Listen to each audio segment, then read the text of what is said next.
Eu quero saudar os amados irmãos com a santa paz do Senhor Jesus. Quero dizer para os irmãos que é motivo de grande alegria ser cooperador com a obra de Deus. Nós, na realidade, não somos nada, mas ao nos dispormos a sermos instrumentos do Senhor, o Senhor, Ele faz coisas tremendas. Em todos os tempos, nos históricos bíblicos, nos relatos, nós vemos o Senhor fazendo coisas lindas e grandes, mas em nenhum momento foi atribuído ao ser humano alguma glória, porque tudo quem faz é Deus, tudo é para Deus. A nossa lição de hoje tem como tema: a construção do templo enfrentou oposição. Amados, sempre iremos enfrentar oposição para qualquer que seja a obra que venhamos a realizar, porque na realidade existe um Deus nos céus que nos promete bom êxito, que nos dá força para lutarmos, que nos ajuda em momentos de muita dificuldade. E existe também um adversário das nossas almas que luta para que todos os planos e propósitos do Senhor a ser realizados em nossas vidas, eles possam ser frustrados. Cabe a cada um de nós nos levantar como guerreiros na confiança de que aquele que nos comissionou, Ele é poderoso para nos sustentar, nos guardar e fazer com que tenhamos bom êxito naquilo que formos realizar. Porque, na verdade, nós não temos força alguma para lutarmos contra qualquer que seja a multidão. Mas ao colocarmos os nossos olhos postos no Senhor, como fez Josafá lá em Crônicas 20, dizendo assim: não temos força para irmos contra esta grande multidão, mas os nossos olhos, Senhor, estão postos em Ti. E foi nessa confiança no Senhor que eles venceram a grande batalha ali, nos dias de guerras de Israel. Então, amados, resta cada um de nós nos fortalecermos e confiarmos no Senhor, porque o Senhor que começa uma obra, Ele capacita e Ele conduz da melhor forma possível. Então, o nosso texto áureo diz o seguinte: assim edificamos o muro, e todo o muro se cerrou até a sua metade, porque o coração do povo se inclinava a trabalhar. Neemias 4, versículo 6. O muro chegou até a metade porque o coração do povo se inclinava a trabalhar.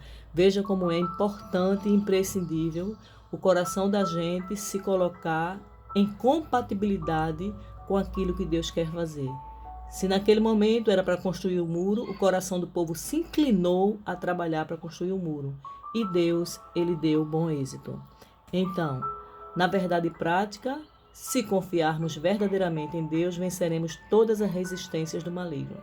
Então está aí a chave da vitória, confiança no Senhor. A nossa leitura bíblica em classe encontra-se em Esdras, capítulo 4, o versículo 7 e 9, 11, 12 e 13, o versículo 15 e 16 e do 21 ao 24, que diz o seguinte: e nos dias de Artaxerxes, escreveu Bislão, Midredate, Tabeel e os outros da sua companhia a Artaxerxes, rei da Pérsia, e a carta estava escrita em caracteres aramáticos e na língua siríaca. Então escreveu Reum, o chanceler, e Sinzai, o escrivão, e os outros da sua companhia, dinaitas e afarzaguitas, torpelitas, afarzitas, arquevitas, babilônicos, susanquitas, deavitas, elamitas. Este, pois, é o teor da carta que ao rei Artaxerxes lhe mandaram. Teus servos, os homens daquém do rio, e tal tempo. Saiba, ó rei, que os judeus que subiram de ti vieram a nós a Jerusalém e edificaram aquela rebelde e malvada cidade, e vão restaurando os seus muros e reparando os seus fundamentos. Agora saiba o rei que se aquela cidade se reedificar e os muros se restaurarem, eles não pagarão os direitos, os tributos e as rendas, e assim se danificará a fazenda dos reis. para que se busque no livro das crônicas de teus pais, e então acharás no livro das crônicas e saberás que aquela foi uma cidade rebelde e danosa aos reis e províncias, e que nela houve rebelião em tempos antigos, pelo que foi aquela cidade destruída. Nós, pois, fazemos notório ao rei que se aquela cidade se reedificar e os seus muros se restaurarem, desta maneira não terás porção alguma nesta banda do rio. Agora, pois, dai ordem para que aqueles homens parem, a fim de que não se edifique aquela cidade, até que se dê uma ordem por mim. E guardai-vos de cometerdes erros nisso. Por isso, cresceria o dano para prejuízo dos reis. Então, depois que a cópia da carta do rei Artaxerxes se leu perante Reum e Sinzai, o escrivão e seus companheiros, apressadamente foram eles a Jerusalém, aos judeus, e os impediram à força de braço e com violência. Então cessou a obra da casa de Deus que estava em Jerusalém, e cessou até ao ano segundo do reinado de Dario, rei das Persas. Então veja, irmãos, que ao ler a carta, o rei não procurou saber a verdade dos fatos e agiu de forma, persuasiva, que aqueles homens contaram uma história não verdadeira e imediatamente a ordem foi cumprida. Então veja como é importante para um líder pedir ao Senhor sabedoria para administrar qualquer que seja o negócio, seja secular ou na obra de Deus, para que decisões sejam tomadas de forma responsável, de forma sábia, para que não venham a ter prejuízos outros. Amém, amados? Então, que sejamos sábios, prudentes e possamos buscar ao Senhor para que o Senhor venha e nos ajude quando estivermos fazendo qualquer que seja a obra para o Senhor, para homens, com sabedoria, para que o nome do Senhor seja glorificado e a obra possa ser feita sem prejuízos nem danos. Então, a lição ela trata da reconstrução dos muros de Jerusalém.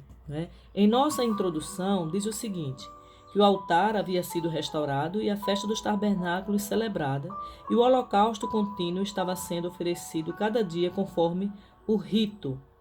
A vida espiritual dos judeus que haviam retornado do cativeiro seguia o que estava prescrito na lei de Moisés. Somente esperavam o momento de iniciar e reedificação do templo. Eles estavam só esperando o momento de iniciar essa reconstrução do templo. Esse templo, meus irmãos, foi um templo construído, estou aqui com uma réplica, do templo. Ele foi um templo construído por Salomão, Davi ele não teve autorização de Deus para construir, porque o Senhor falou que as mãos deles estavam sujas de sangue. Então, Salomão foi uma pessoa que todos nós conhecemos a história, se envolveu com muitas mulheres, e essas mulheres tinham costumes idólatras e pagãos, e por conta disso, nessas brechas que foram dadas, o templo ficou exposto a tudo que foi de inimigo das redondezas, tá certo? E ele foi destruído a fogo por Nabucodonosor, rei de Babilônia. 600 anos antes de Cristo não havia mais templo. A idolatria afastou completamente o povo de Deus. E é sempre assim, irmãos. Nos históricos bíblicos nós podemos observar que o povo de Israel era um povo assim obstinado, um povo rebelde, que eles necessitavam de algo da parte do Senhor, eles oravam, Deus fazia a obra, mas com pouco tempo depois eles já estavam murmurando e até mesmo adorando outros deuses, porque achavam que Deus não estava fazendo nada por eles. Eles esqueciam facilmente as obras que Deus fazia no meio do povo. Então a idolatria começou a invadir todo o povo de Israel, As 12 tribos de Israel foram tomadas pelos assírios, e depois elas ficaram 70 anos sob o domínio de Babilônia, que foi aquele cativeiro previsto por Jeremias. Então, depois que o povo clamou ao Senhor, Deus enviou Ciro. E é sempre assim. O segredo é clamar, é se arrepender, pedir misericórdia ao Senhor, que o Senhor vem, ajuda, restaura e faz. Então, quando Deus levantou o Ciro, com ele, né, Neemias, que era copeiro do rei, foi usado pelo Senhor, que já vimos em lições anteriores, que ele foi levantado por Deus para reparar os muros de Jerusalém. Jeremias e Esdras, eles foram levantados no mesmo período, um tratando dos muros e o outro tratando do templo. Então ali foi uma coisa linda. No começo o povo cooperou com a restauração, arregaçou as mangas, trabalhou, né? Então a lição de hoje fala, né, que depois que eles restauraram essa parte do muro, que começaram a restaurar o templo, também houve ajuda de muitos irmãos. Mas aí começaram a ter alguns problemas, né? Mas esse templo de Jerusalém, que foi construído, né, com todas as medidas que Deus havia dado para Salomão, os detalhes das madeiras, o detalhe do piso, o detalhe de tudo. Deus forneceu o projeto arquitetônico de uma forma tremenda e excelente, né? E depois que esse templo foi destruído, ficou apenas as ruínas, né? E o povo de Israel chegou lá para restaurar. Foi tentado essa restauração, nós vamos ver aqui na lição que foi que aconteceu.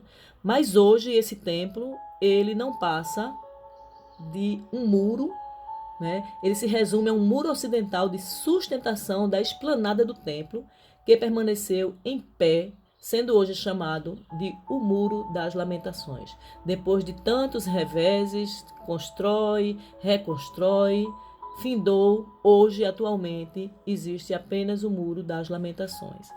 Então, amadas, vamos para o tópico 1, que diz os alicerces do templo.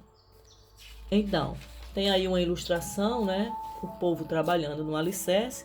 Os irmãos sabem que o alicerce de uma obra é a parte mais importante, que ela vai dar total sustentação a toda a obra, né? Então eles estavam alegres com o projeto, né? E de repente começaram a trabalhar. Então, depois que os materiais para a construção do templo chegaram, segundo a concessão feita pelo rei Ciro da Pérsia, Zorobabel e os que haviam voltado do cativeiro lançaram os alicerces do templo. Todos apresentavam muita animação para o trabalho, né? Então tem aí uma ilustração mostrando o povo animado, trabalhando, né? Erguendo as mãos com força para restabelecer o trono do Senhor. E nada melhor, irmãos, do que arregaçar as mangas para restabelecer o templo. Nós temos vivido tempos difíceis também na nossa igreja, precisando de algumas ajudas, de algumas mangas a serem arregaçadas. Então, que nós possamos, neste tempo difícil, né, de pandemia, perguntarmos ao Senhor de que forma nós podemos ser uma formiguinha, né, no meio de um campo vasto para ajudar a obra do Senhor. Então, não foi diferente nos tempos de Neemias. As pessoas foram convocadas e elas se propuseram a fazer a obra de Deus. E hoje também não é diferente, não é?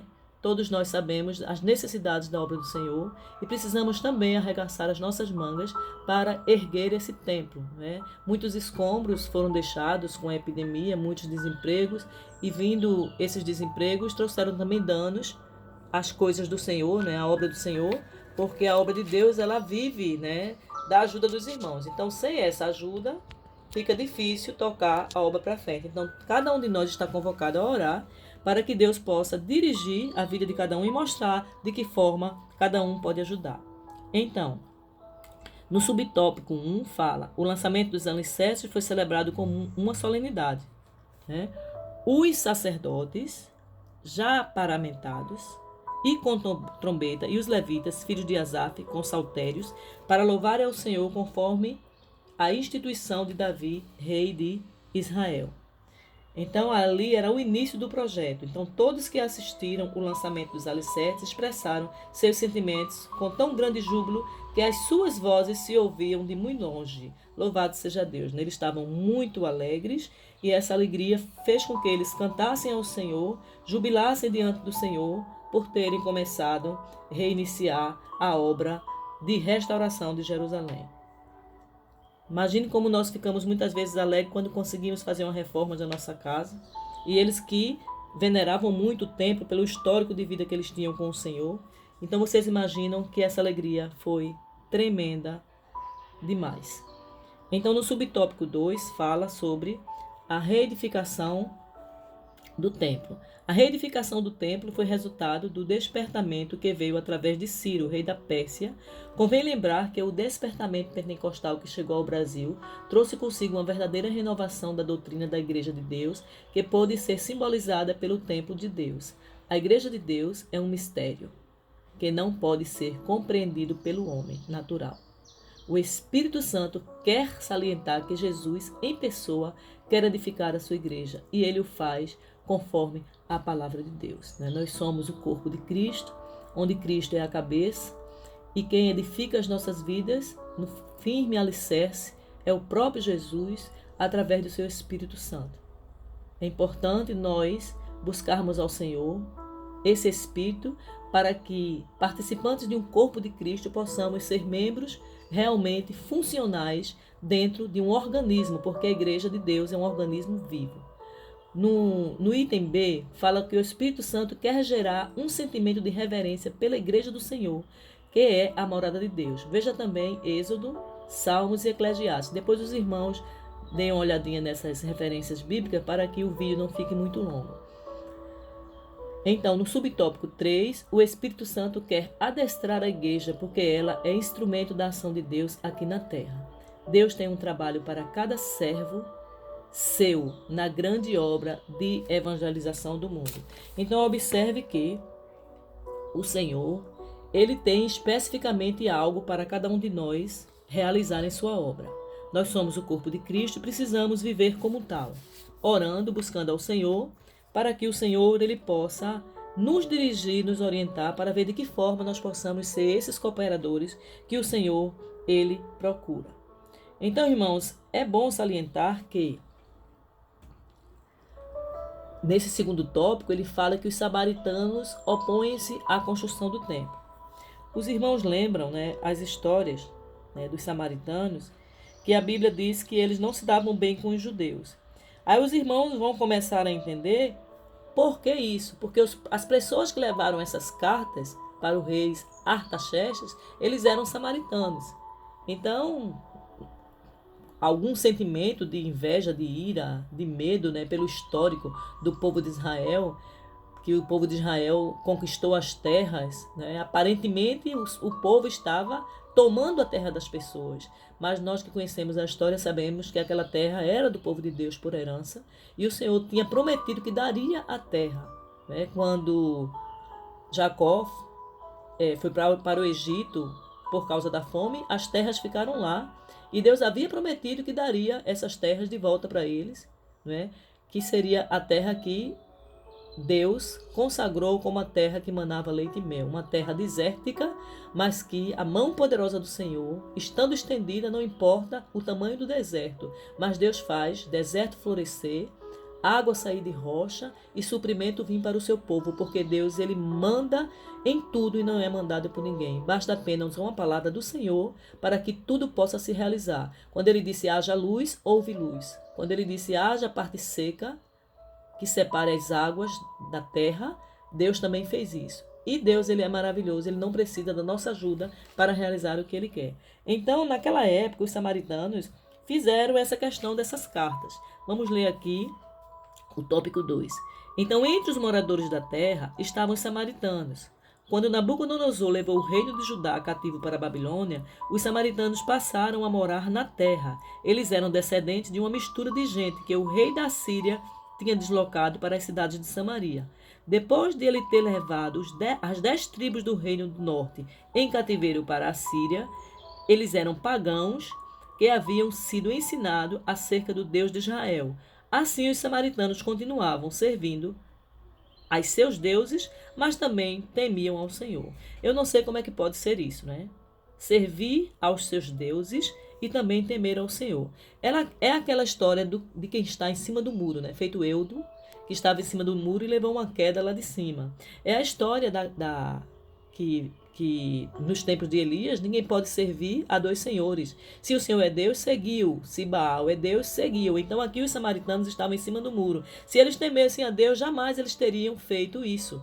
ter levado cartas para que o rei se opusesse contra uma obra que estava sendo feita para o próprio Deus. Então é necessário a gente entender que temos que ter cuidado com alianças que são feitas com povos que não têm a mesma visão de obra que a gente, entendeu? E chegue a ser pedra de tropeço, tá certo? Na vida de outras pessoas ou até mesmo na própria obra. Então, nós precisamos entender que não há aliança entre justos e injustos, não há aliança entre aquele que serve a Deus e aquele que não serve. Então, no subtópico 2, os samaritanos tentam frustrar a construção do templo. A maldade dos samaritanos levou-os a enviar uma carta ao rei da Pérsia contendo acusações mentirosas contra os judeus. O rei que recebeu aquela carta não conhecia bem o assunto e mandou parar a obra. Ele mandou parar a obra. Então, como eu falei no início, né, o perigo que há na vida de um líder, seja ele cristão ou de outra natureza, né, tomar decisão sem analisar os fatos como eles realmente são. E aqui o rei tomou decisão, né, teve um posicionamento de líder, mas que foi um líder que tomou uma decisão precipitada, ouvindo apenas um lado. Uma pessoa chegou, contou uma história muito bonita, infernou, né, apimentou o negócio, criou uma situação e o rei foi totalmente envolvido por aquela história, sem procurar saber a veracidade dos fatos, né? Então, realmente, ficou muito difícil para os judeus e eu acredito que eles, pelo fato de terem sido atacados de forma forte e o rei deu logo credibilidade, então eles também ficaram inertes e não reivindicaram pela verdade, né? Então, como se explica a falta de resistência aos judeus, né? Era tão simples chegar diante do Senhor e orar e buscar a Deus. Senhor, por que nos sobreveio essa situação? Senhor, o que é que tu queres que façamos? Diante dessa situação, eles estão nos acusando que nós somos inimigos e nós não somos. E ali o Senhor ele iria agir, né? Mas como tudo é permitido por Deus, né? Naquele momento o templo a obra foi parada, mas depois, nos dias de Zorobabel, ela foi reedificada e o nome do Senhor foi glorificado. Esse é o assunto da nossa próxima lição, mas nós vamos nos ater apenas nessa parte que houve os opositores do templo. Então, esse item 3, ele explica, né, como se explica essa falta de resistência dos judeus. Os judeus deveriam ter ido ao rei da Pérsia para assegurar a construção. Uma ordem dada por uma autoridade superior não pode ser invalidada por uma autoridade inferior. A ordem de construir o templo tinha sido dada pelo Deus do céu, através do rei Ciro, a maior autoridade da época que assinara o decreto da construção do templo. Então, observe que os judeus tinham o rei maior, que era o Senhor, e o Ciro, que também era o segundo rei que estava ali regendo Israel naquela época, que Deus levantou ele para isso. E os judeus não reivindicaram, não conversaram, não foram procurar o rei para conversar. Então é uma coisa realmente que nos deixa muito a desejar. Então veja que no subtópico 2, os judeus deveriam ter recorrido a Deus. Toda a história dos judeus é rica de exemplos de como Deus ajudou seu povo em tempos difíceis. A própria vinda dos judeus para Jerusalém era uma clara demonstração de que Deus estava nesse negócio. Vejamos algum exemplo das histórias dos judeus quando foram ajustados pelo Senhor. No dia do rei Ezequias, Judá foi cercado pelo exército do rei da Síria, que ameaçava fazer com Judá o que já havia feito com o reino de Israel. Levaram em cativeiro. Nesta hora de perigo, o rei Ezequias buscou ao Senhor e foi ouvido por um anjo, pois um anjo feriu o arraial dos assírios, destruindo 185.000. Se os irmãos olharem nessa passagem, quando diz o anjo do Senhor. Então, eu particularmente creio que quando diz o anjo do Senhor, eu creio que era o próprio Senhor ali guerreando com eles. E esse anjo, ele acabou, né, com o arraial, feriu o arraial dos assírios, destruiu 185.000 soldados. Foi apenas um anjo, gente. Louvado seja Deus. Então, houve muitos exemplos na Bíblia. A nossa lição, ela traz apenas 2 exemplos, né? Mas houve muitos exemplos na Bíblia em que o povo clamou ao Senhor e Deus veio com sua mão poderosa e mudou a história. Mas o povo de Israel, né, pecou por omissão, não clamou ao Senhor, muito menos procurou Ciro para reivindicar aquilo que Ciro já tinha determinado que poderia fazer, que era reconstruir o templo. Então, nos dias do rei Josafá, ameaçados pelos amonitas e pelos moabitas, os habitantes de Judá foram convocados pelo rei para pedirem socorro ao Senhor. Está escrito lá no livro de 2 Crônicas 20, de 1 a 24. E Deus guerreou por eles, e sem terem que lutar, os inimigos foram desbaratados.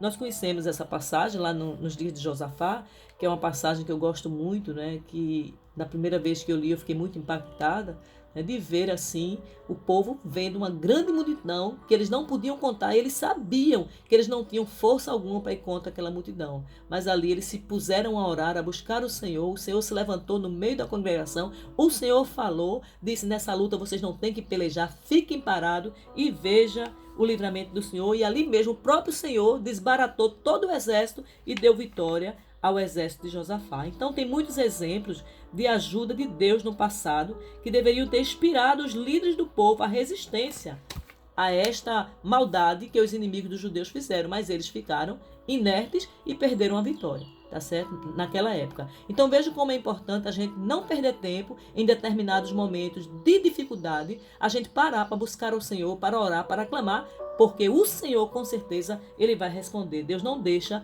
o povo dele sem resposta. Não podemos ficar alheio e deixar a dificuldade aumentando e ficarmos sem tomarmos uma posição, uma atitude para buscarmos a face do nosso Senhor. Então, o subtópico 3 diz que o motivo da falta da resistência dos judeus era de ordem espiritual. Pois é, né? Falta de oração, falta de busca, falta de clamor, né? Vamos ver o que é que diz o subitem A. Zorobabel, o chefe político do povo judeu, até então, tinha confiado em sua própria força. Olha aí, quando as suas próprias forças se esgotaram, não teve mais condições de resistir, sentindo-se inteiramente desarmado diante do inimigo. Então observe que no comentário anterior sobre o rei Josafá, ele disse: em nós não há força alguma, Senhor, mas os nossos olhos estão postos em ti. Então o segredo que Josafá teve foi a confiança que ele teve em Deus, por os olhos deles estarem postos em cima do Senhor. Senhor, dependemos de ti, Senhor, estamos precisando de ti. Foi o mesmo que Davi fez ali com aquele gigante. Ele disse: quem é esse incircunciso que está afrontando o exército do Deus vivo? Vocês vêm a mim com suas espadas, com suas lanças, mas eu vou em nome do Senhor dos exércitos, o Deus de Israel. Então ali, louvado seja Deus, a vitória veio porque a confiança de Davi, a confiança de Josafá estavam em Deus, mas Zorobabel não, ele confiava na sua própria força. Então, quando as forças dele se esgotaram, ele não tinha mais a quem recorrer, né? Então, o subtópico B diz o seguinte, que Josué, o sumo sacerdote e líder religioso do povo, estava com suas vestes manchadas. Esse fato tirou dele toda a autoridade espiritual diante do problema causado pelos inimigos. Ele não tinha fé para buscar da ajuda de Deus, do Todo-Poderoso, uma vez que o ministério da fé é guardado em sua pura consciência. Então eu vou usar um termo popular: ele estava sem moral diante de Deus para pedir algum socorro ao Senhor, porque ele tinha consciência de como estava a sua vida. Então veja como é importante nós andarmos, né, em santidade, em comunhão com o Senhor, porque não sabemos a que hora nem a que momento o nosso inimigo pode nos atacar, e estando a gente pronto, preparado para a guerra, clamando ao Senhor, o Senhor vem e dá vitória. Mas se não estivermos preparados, Deus pode permitir que sejamos derrotados por causa da nossa impenitência. Então vamos buscar a Deus. Temos vivido os últimos dias na terra e precisamos de pessoas que tenham responsabilidade com a obra de Deus e se santifiquem cada vez mais. Como está escrito na palavra de Deus, que aquele que é limpo se limpe mais e aquele que for sujo que se suje mais ainda. Então, nós chegamos já ao nosso último, né, tópico, que seria a reação dos samaritanos quando os judeus cessaram a obra. Bom, eu procurei uma imagem que ela tivesse alguma conotação que mostrasse essa situação, mas eu encontrei apenas uns escombros. E em meio a esses escombros, os samaritanos contaram vitória com muita alegria e os judeus ficaram cabisbaixos com muita tristeza, né? Então vamos ver aqui o que é que diz a nossa lição. Diz o seguinte, no subtópico 1, a tristeza dos judeus. O povo em geral tinha desde o início da construção acompanhado o trabalho com simpatia. os judeus trabalhavam com muito entusiasmo e com muita união. O povo tinha ouvido falar de que Deus dos céus estava ao lado dos judeus, ajudando-os. E agora, onde estava seu Deus? Bom, o Deus dos judeus estava no mesmo lugar. O que faltou foi o povo clamar ao Senhor, pedir misericórdia, ainda que os sacerdotes tivessem falta com Deus, mas se ali ele pedisse misericórdia, ele chorasse, ele se rasgasse na presença do Senhor, eu tenho certeza que o Senhor agiria com misericórdia e livraria ele das mãos dos inimigos. E a obra iria dar continuidade, porque foi uma tarefa que Deus tinha designado e estava aprovado tanto na terra pelo rei, do país, como aprovado nos céus pelo Rei dos Reis. Então não tinha como essa obra não ser realizada se os homens, os judeus, tivessem colocado no seu coração a disposição de buscar ao Senhor e pedir socorro e se humilhar e orar e buscar a face do Senhor, como está lá em 2 Crônicas 7,14, eu ouvirei dos céus, perdoarei os pecados e sararei a terra. Então essa deixa aí, da palavra de Deus poderia também ser utilizada como exemplo para que o povo tivesse a vitória, mas se acomodaram, não buscaram a Deus e perderam a bênção naquele momento. Então o subtópico 2 diz que a alegria dos samaritanos, eles comemoraram a vitória por terem impedido que os judeus levantassem o templo do Senhor. Então os inimigos dos judeus regozijavam-se grandemente. Certamente os conselheiros foram parabenizados pela sábia e competente ação, porém o gozo dos ímpios é de pouca duração. E o gozo dos filisteus, que havia prendido Sansão, terminou em tragédia, porque Sansão ali, mesmo tendo errado, ele clamou ao Senhor e disse: Senhor, que volta a tua força para mim, para que eu me vingue desses filisteus pela última vez, que eu morra junto com eles. E a palavra diz que ali a quantidade de gente que Sansão matou na sua morte foi maior do que ele matou com a sua vida. Então, mesmo em meio a erros, Deus ouve o clamor. Se houver arrependimento no coração, se houver quebrantamento, o Senhor, ele muda a história. O subtópico B diz: a alegria dos sacerdotes que alugaram Judas para trair Jesus foi de curta duração com a ressurreição de Jesus. Seus problemas se agravaram mais ainda. Eles ficaram alegres, receberam a recompensa, mas em compensação a morte não venceu o nosso amado Senhor, porque ele ressuscitou e nós também um dia ressuscitaremos com ele para uma vida eterna, para todo sempre com o Senhor. No subtópico 3, fala do desânimo dos judeus. Os judeus que tinham voltado do cativeiro para construir o templo sentiram-se humilhados e tristes, mas, passado algum tempo, acomodaram-se com a situação e não lutaram pela continuação da construção do templo. Deixaram-se dominar pelo desânimo. O desânimo é uma das eficazes armas usadas por Satanás contra os crentes. Lutemos contra os desânimos em nome de Jesus. Isso mesmo que devemos fazer, lutar contra o desânimo. O desânimo não procede do Senhor, é uma arma suja que o inimigo muitas vezes usa para tirar as nossas forças, para que nós não sejamos perseverantes diante do que Deus tem para realizar através das nossas vidas.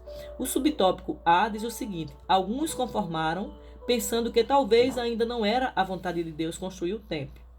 Subtópico 2. Outros aproveitaram a interrupção da obra para dedicar-se às suas próprias casas.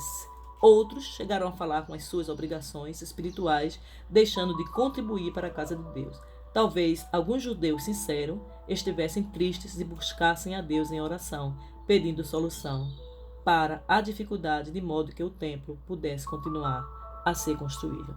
Então observe que muitas desculpas surgiram por parte de alguns grupos de pessoas, falando que quem sabe não é da vontade de Deus que Deus construa o templo, e depois outros pensavam, mas a obra de Deus, eu vou cuidar da minha própria casa, quem sabe Deus deixou para lá e tal, e ainda tem o exemplo, que alguns podem ter buscado a Deus em oração. Então, amados, que nenhum exemplo de derrota, que nenhum exemplo de desânimo, que nenhum exemplo de desistência possa ser nossos companheiros, mas que nós possamos, em meio a tudo quanto Deus ainda deseja realizar nas nossas vidas, nós possamos ser perseverantes em fé. Deus não vai chamar ninguém para a sua obra, para realizar algo para Ele, se Ele não trouxer junto o pacote completo, a capacitação, o desejo para orar, a palavra de Deus em ação, a fé em ação. Resta a cada um de nós se dispor para realizar a obra do Senhor como o Senhor deseja que realizemos. Então, que Deus nos abençoe em nome de Jesus. Eu espero que essa explanação tenha servido como ajuda, não é? Como um suporte para que os irmãos possam aprender um pouco daquilo que Deus tem para realizar nas nossas vidas. A Escola Bíblica Dominical, ela é de suma importância porque é um subsídio a mais, não é? É uma sala de aula onde podemos aprender, podemos perguntar, podemos questionar e podemos também concluir. Né? Nesse trimestre, as aulas vieram sem a conclusão e nós achamos maravilhoso porque os alunos darão as suas próprias conclusões e nós ficaremos muito felizes em ver a participação de cada um.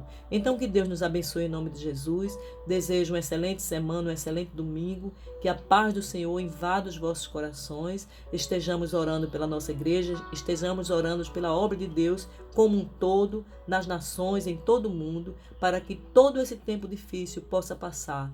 Deus está contando conosco com as nossas orações. Sejamos perseverantes, sejamos servos de orelhas furadas, sejamos servos que amam a obra e vamos também buscar ao Senhor para ver que nesse tempo o que é que o nosso amado deseja que nós façamos para Ele, porque o mundo todo passando por essas tribulações, por essas coisas, todo mundo junto, então sempre vai ter algo de Deus para eu e você fazer. Que possamos orar, buscar a face do Senhor e com certeza Deus vai dar a cada um a direção que cada um precisa.